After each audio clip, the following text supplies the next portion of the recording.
This is March, tied at 85. Jamal Shed in his hands for the win. And Houston goes on the road to Oklahoma and wins it 87-85, thanks in part to Jamal Shed. They give up 85 points, their most points allowed this season. But it is survive and advance indeed for the #1 team in the nation. This game was a battle the entire game. Houston was up 3 at the break, 48-45. And you're questioning Houston's defense in this game. Like, man, I haven't seen this in a long time. Like, no, you haven't seen it all season. They haven't given up 85 points all season long. And Javion McCollum ties it at 85 with 12 seconds to play. And then we get a classic March finish where it's a little squirrely at the end. And it falls into the hands of Jamal Shed. He hits the game winner as Kelvin Sampson goes on the road to Norman for the first time in 18 years, where he used to coach. Now coaching the #1 team in the nation, and it is a survive and advance situation indeed. Back here with CBS Sports senior writer Matt Norlander. This is March. We were waiting for a game like this on this day. We wanted a little drama, and we got it. Yeah, on that Saturday night, we got so many good ranked matchups. And this one, you know, for Oklahoma to put up this much of an offensive performance, Kelvin Sampson returning to Norman for the first time in more than a decade and a half. And I thought that the Sooners might be able to do it. Jamal Shed, so classic. So he had a just okay game by his standards. But then when it matters most, he comes up, has the ball in his hands, gets it off in time, and gets the winning bucket for Houston. In doing so, reinforces his case as a first-team All-American guard. I don't think you can argue against it at this point. Keeps Houston with that #1 ranking. Cougars are going to hold on to that when the AP poll refreshes on Monday. And then obviously Houston, in my opinion, with a win like this on the road, and you look at how everyone else around is kind of working, from a seed perspective, they're obviously pacing toward being a 1 seed. They've been there forever, but this feels like close to lock status. You know, even if Houston were to lose like 3 more games, I don't know if anyone else could frankly have the resume that it has. So to get another good quad 1 win on the road, and then Jamal on the spot. Nice play here, man. Just, you know, sometimes Hakeem, a game will come down to this kind of scramble, and there he is. He's just in the right spot where he has to be. And that fella right there, if you know college hoops, you're familiar with him. He's been an important player for Houston over the past few years. But because Houston is this good, I'm telling you, Jamal Shed's profile, he could be on the precipice of a life-changing month, because a lot more people are going to know about his name, as he is the unquestioned leader and MVP, Hakeem, for this Cougars team. Well, and Oklahoma's no slouch. I mean, they're a projected 8 seed. They are a tournament team. So this was a tournament-like game when you get a projected 1 seed in Houston, and then they're getting all they can handle from an Oklahoma squad on the road. And they have 85 points. So defensively, some things to clean up for Kelvin Sampson's squad. Yeah, and that is certainly noticeable. Like the fact that, you know, you had a game that went into the 80s for Houston, you almost never see that. You know, a highly ranked defensive team. Oklahoma is by no means an offensive juggernaut. I mean, Oklahoma coming into the evening was ranked 72nd in adjusted offensive efficiency at KenPom, but they got good play off the bench. I thought it was an impressive showing in Oklahoma because of this loss. Even though Houston's good, wouldn't be surprised if Palm puts them on the 9 line overall. But I think this is probably just a one-off for Houston from a defensive standpoint. This is still right there with Purdue and UConn. Is Houston a tier to themselves, a top 3 in the sport right now? And yes, March has arrived. It's been a really, really good Saturday. And this game, you know, Oklahoma was just hanging around, almost was able to steal it. Had it gone to overtime, normally that favors the better team, but Oklahoma had the game on their floor. They could not get there. And not quite a lock, Oklahoma. If they'd won this game, that would have been a tournament lock. But because of this, you know, just avoid losing every remaining game, and you're still going to get in the tournament. Well, for context here, Houston allows 56 points per game. That's fewest in Division I, and they give up 85 in this game. As for the highest scoring team in Division I, that is Alabama, in a ranked-on-ranked matchup against Tennessee. and the Vols go on the road to Tuscaloosa and win 81-74. You want to talk about some big boy buckets down the stretch from Jonas Aidoo, Jordan Josiah James, Zakai Ziegler. Dalton Knecht was in foul trouble, and they got some big-time production from Aidoo and Jemai Meshack late to pull this one out. And Alabama didn't help themselves out in the least bit. They were 2 of 13 to finish this game, Matt. Yeah, no, they went weirdly cold down the stretch. I thought Bama would crack 75 in this one for sure. On the Eye on College Basketball podcast, I did predict that Tennessee would go in and get a win and wouldn't need to get to 90 points. That, in fact, happened there. But for Alabama to go that cold at home down the stretch reinforces. This is my central point for this result. You didn't even have Dalton Knecht having a big night, but for Tennessee to go on the road in this spot against an Alabama team that has rated #1 in offensive efficiency and get the win, and to hold them 74 on their home floor. Tennessee has been a letdown in the NCAA tournament under Rick Barnes. That is factual. They have underperformed versus their seed line continually. But wins like this give more credence to the idea that Tennessee has Final Four capability. They didn't even need Knecht to have a huge night. In fact, the fact that they got so many other guys contributing, I thought that was really important. And then we'll see what Jerry Palm says when he updates his bracket. But to me right now, yes, UNC got a home win over NC State.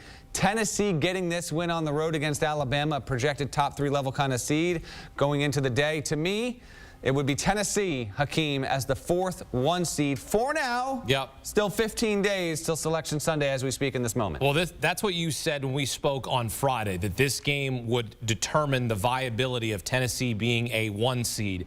And they passed the test because they go on the road into a tough environment in Tuscaloosa.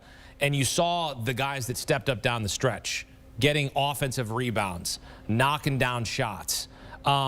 What did you see from guys that did step up, like the Jemai Meshack getting offensive rebounds, like the Jonas Aidoo? You saw Zakai Ziegler stepping up for them down the stretch there when Dalton Knecht was not on the floor. I saw a team that is extremely veteran-laden and has guys that are able, willing, and capable of playing in that spot. This was not surprising to me, but I do think it is important for Tennessee to have actually exhibited this on the road, hostile environment, good team that can really fill it up, and they just simply didn't allow Alabama to do it. Obviously, some of this is the defense, and Rick Barnes and his staff really scouted this game well, and then they were able to be fortunate down the stretch because some of it was obviously defensive pressure. But Alabama just, sometimes the shots just don't fall, and they didn't do there. Aidoo, he is something of a secret weapon for Tennessee. He came up big, and then I thought Zakai Ziegler, I said it early on Saturday on HQ, that I thought Ziegler's play was going to be the most important factor for Tennessee in this one, and it wound up being the case. I mean, Ziegler has 18 points, hit 4 3-pointers, 4 assists, avoided foul trouble, 4-6 from the line. They didn't need just him. They got a lot of contributions all over the place. For Alabama, Mark Sears, 22, Aaron Estrada, 16, but not nearly what they're expecting there. 38% from the field, 9 3-pointers. Alabama, every time out there, want double-digit threes no matter what. Couldn't get it done on their home floor, and so they take another loss. Alabama, real quick, it's a team.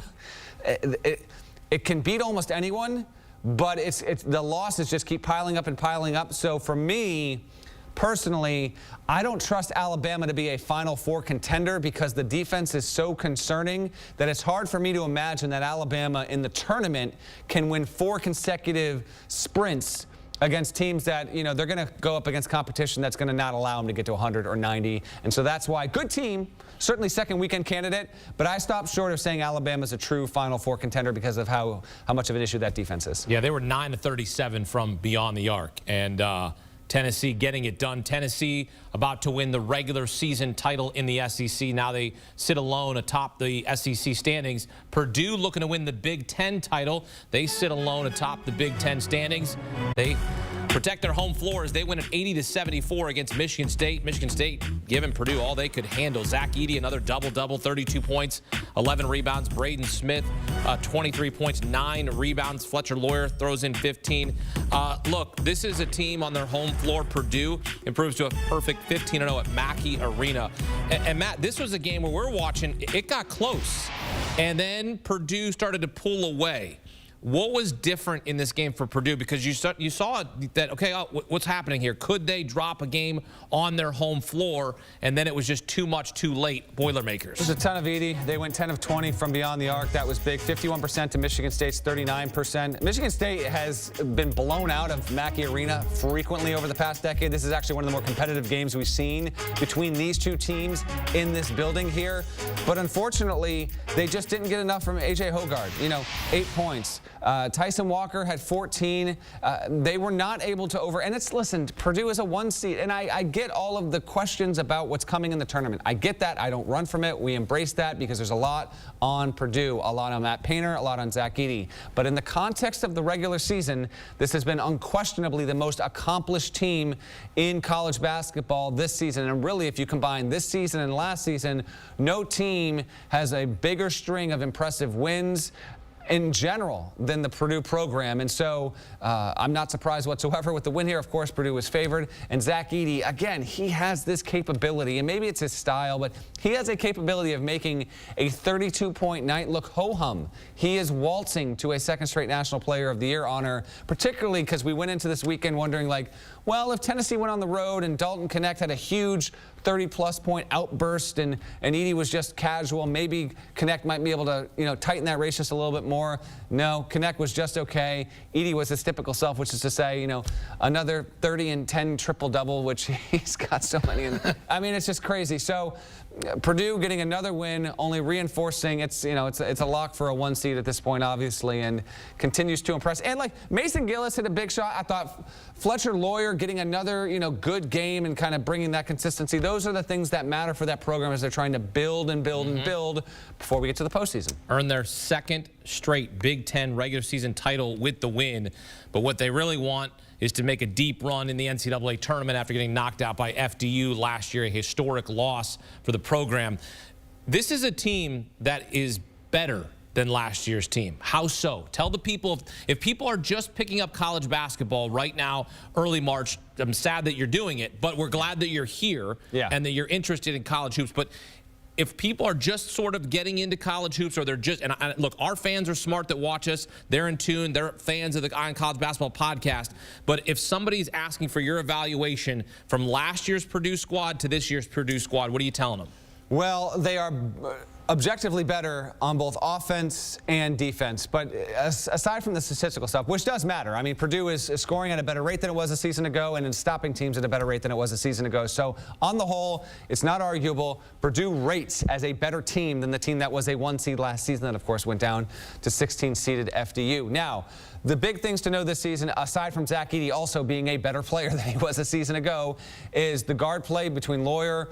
Braden Smith is probably a top 10 point guard in the sport now, and if he's not, he's really close. Whereas last year as a freshman, he actually had a lot of poise and did a lot of good things, but he was more in that, top 30-ish realm overall. So he's gotten better. His decision-making's gotten better. No, he did not turn into an elite athlete, over the course of the offseason, but he's more reliable. And again, just a sophomore. Fletcher Lawyer, also a sophomore. He has made much better decisions. His shooting has become a little bit, while still can be streaky, I think he's more reliable to step up in a bigger moment. And then they have a transfer named Lance Jones. And so obviously if you're a Purdue fan, college basketball fan, you're aware of all this. But to our audience who is now really starting to dial in a little bit here, Purdue plays a high-profile game on a Saturday night.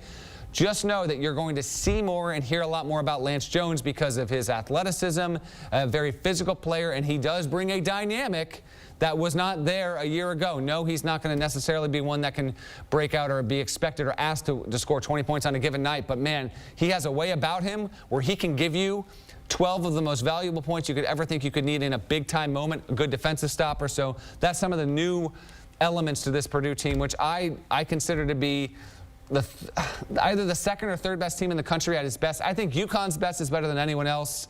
Houston has the best defense, but Purdue is right there, and it's got the best player in the sport, and that counts for a lot. Are they tougher? Because a lot of people would say that team was soft last season. Well, there was a little bit of Purdue having something of a soft, not entirely. It's more they were more easily rattled, and then they frankly played scared when they got into the tournament. We're down to a 16 seed with 5 minutes to go in the game. This team seems more built for it, but a reminder, these are men between the ages of 19, 20. Lance Jones is an older player, but once they get into the tournament, it's an entirely different deal. I maintain this, though. I said this earlier on HQ. Because there are going to be a lot of people that doubt Purdue, and I get that. Like, once we get to the tournament and there's a lot of doubt over this team, I don't know if we're going to have a 1 seed that is a better value pick to win the national championship, because they can do it. We got to see them do it, but I'm just telling you, Purdue has the pieces to win a national championship. So as you get ready and start thinking about that bracket, before we know who's going to be on what seed lines and what these matchups are going to be, Purdue is going to enter into that tournament among the best value plays on a 1 line that we've seen in a long time, because there's, you know, the general public is going to doubt them, and relative to other 1 seeds, they just won't be a heavy pick to win it all. So what you're saying is it would be a little sprinkle on Purdue. Little sprinkle. Little sprinkle right now. Yeah, little sprinkle. Yeah, you can get good odds right now on Purdue to win the whole thing. I mean, they're not going to be like off the charts odds, but all right, a value play for Purdue. We'll see if that shakes out, because they're looking to rewrite a narrative. They got embarrassed last year against FDU, but on this night they capture their 2nd straight Big Ten regular season title, pacing towards the #1 overall seed for the first time in school history. Sunday on CBS. We've got a college basketball triple header beginning at noon Eastern. Projected #1 seed UConn hosting Seton Hall. The reigning national champions have won 19 straight home games, looking to avenge a loss to Seton Hall earlier in the season. Then back-to-back Big Ten games, Indiana visiting Maryland, followed by a rivalry game, Michigan and Ohio State renewing pleasantries. You can watch all the games on CBS and streaming live on Paramount+.